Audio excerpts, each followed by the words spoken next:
What's up, dude? Welcome back to my channel.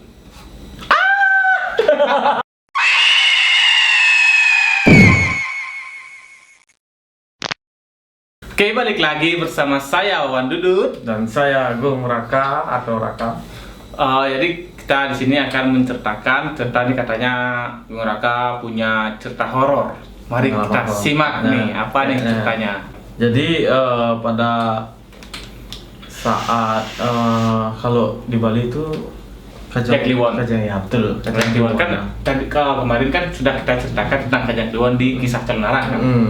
Nah, jadi kalau orang Bali, khususnya orang Hindu itu mengsakralkan yang namanya Hari Kajang Kliwon. Jadi pas itu saya pribadi sedang keluar. Jadi keluar kemana ya? Entah, lupa saya. Pokoknya intinya tuh saya keluar dengan mengendarai sepeda motor. Pada saat itu saya pokoknya Sama teman ini? Enggak, sendiri.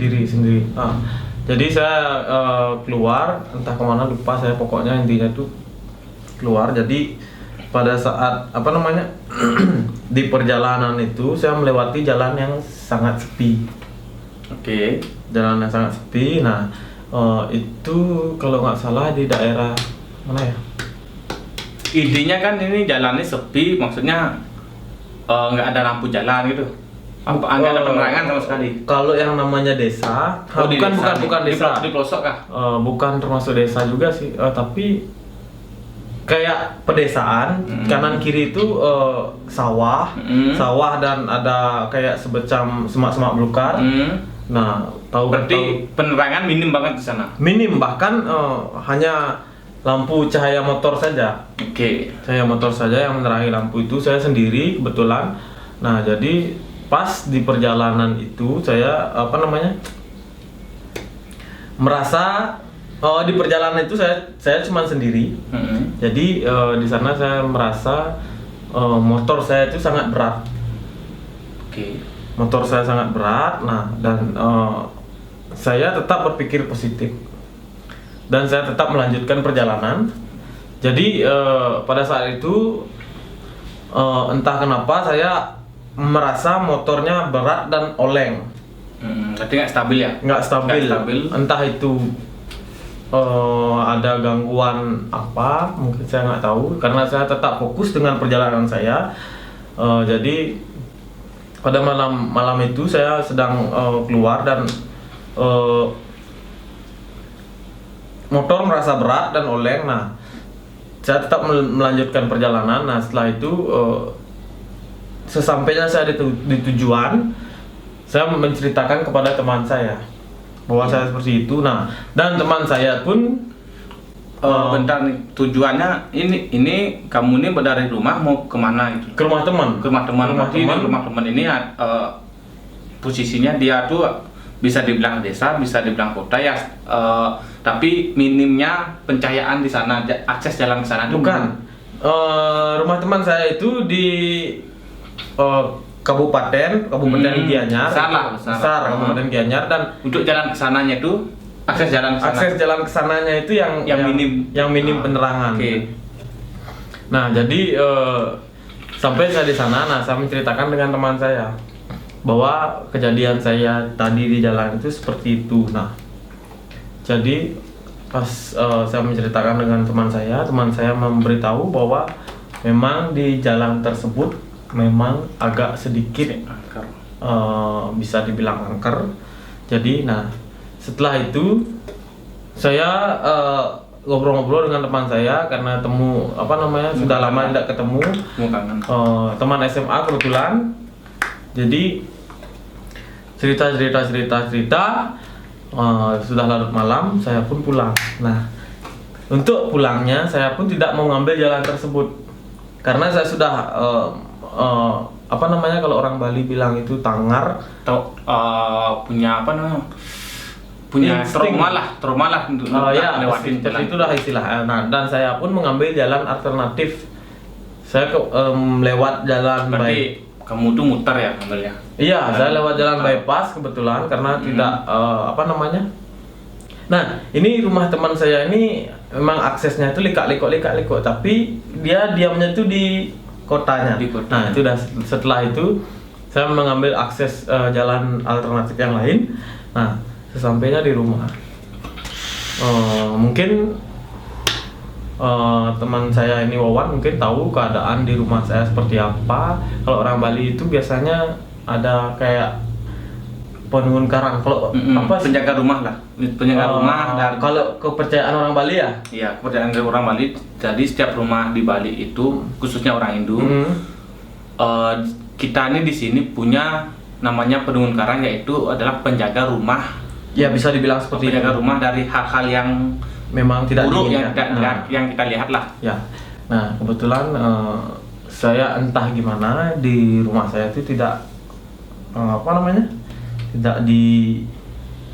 tidak dibuatkan penghuni karang, bukan penghuni karang itu. Nah, jadi sesampainya saya di rumah, hal-hal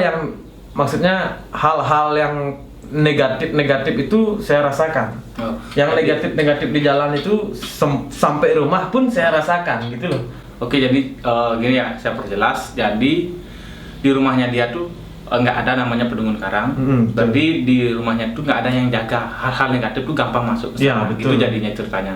Jadi dia bawa hawa negatif dari luar, masuk ke rumah, dan masih tetap nempel di dirinya dia. Tidak bisa hilang. Kalau kepercayaan orang Bali ya seperti itu.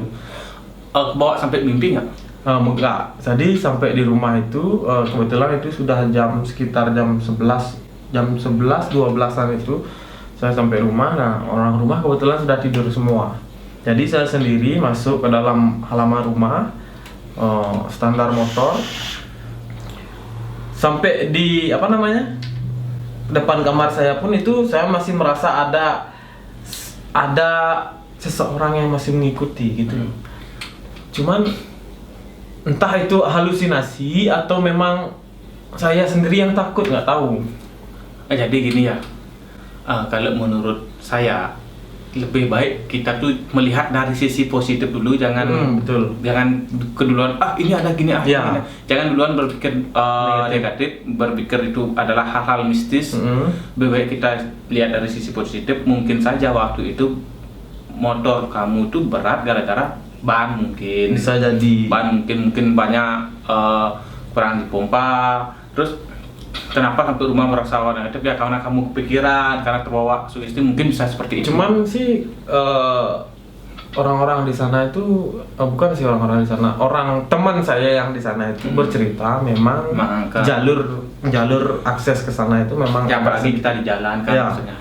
Ya itulah, kalau misalkan kita jalan sebaiknya kita berpikir positif dulu, karena kita semakin berpikir negatif di jalan ya takutnya kan ada yang kenapa-napa gitu, maksudnya kecelakaan atau apa, semoga nggak terjadi hal itu. Makanya kita harus tetap berpikir positif dimanapun kita berada, dan tetap permisi dimanapun itu. Karena kita hidup di sini itu bukan cuma kita sendiri, tapi ada hal-hal lain di luar nalar kita yang ada. Jadi aku juga dulu sempat sama temen nih, sama juga di jalan waktu itu, bukan minim lagi tapi nggak ada pencahayaan sama sekali. Jadi pencahayaan itu emang dari sepeda motor. Waktu itu jalannya naik turun, lekak-lekok, terus jalannya rusak, dan itu sama sekali tidak ada kendaraan yang lewat di sana.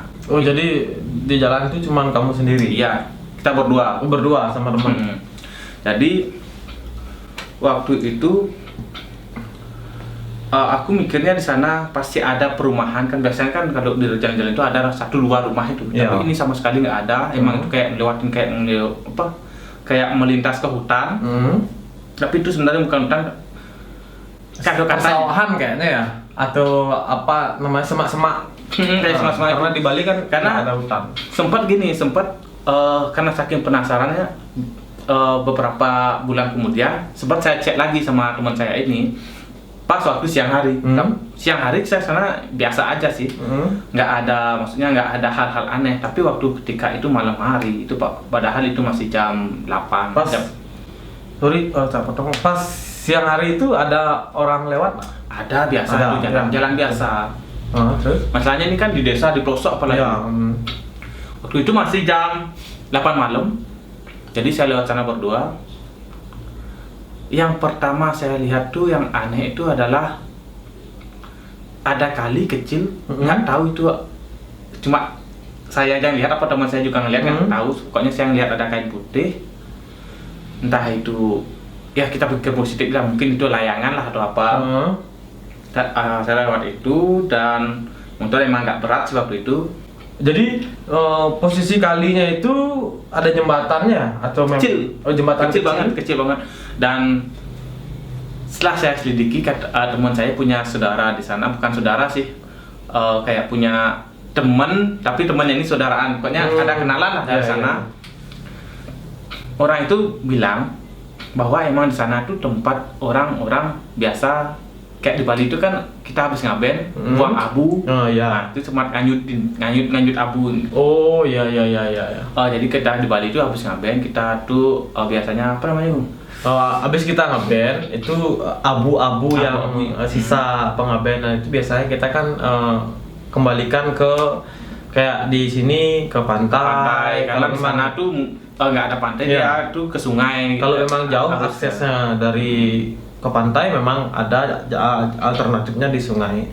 Ya emang di sana katanya tempat-tempat buang-buang gitulah abu-abu bekas pembakaran jenazah. Terus sama ya, melindungi. Ingat itu.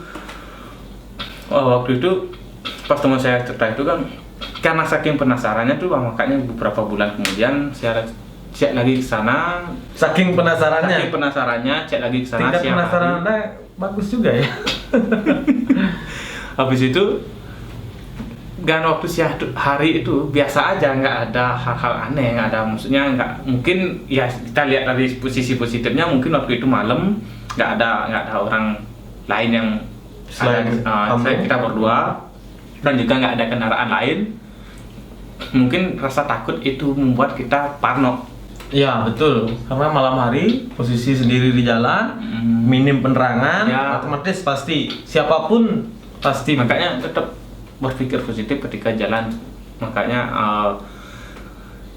kalau bisa lebih berhati-hati lagi, karena kita nggak tahu nasib namanya di jalan. Jadi sisi yang positif yang kita ambil di sini, kita di jalan, namanya kalau kita kecelakaan tunggal, siapa kita mau salahkan? Kan itu untuk kesalahan kita sendiri. Makanya lebih baik, lebih berhati-hatilah, itu saran saya. Dan berhati-hatilah di jalan. Dan tetap selalu berdoa. Menurut kepercayaan kalian semua, pastikan demi keselamatan kalian.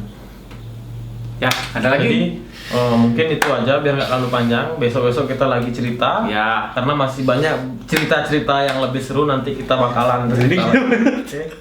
Merinding coy. Jadi terima kasih yang sudah nonton video ini. Kita ini sharing, kalau misalkan ada salah kata mohon dimaafkan. Sekian dulu dari saya, Wawan Dudut. Saya Ngoraka. Sampai jumpa di next video. Bye.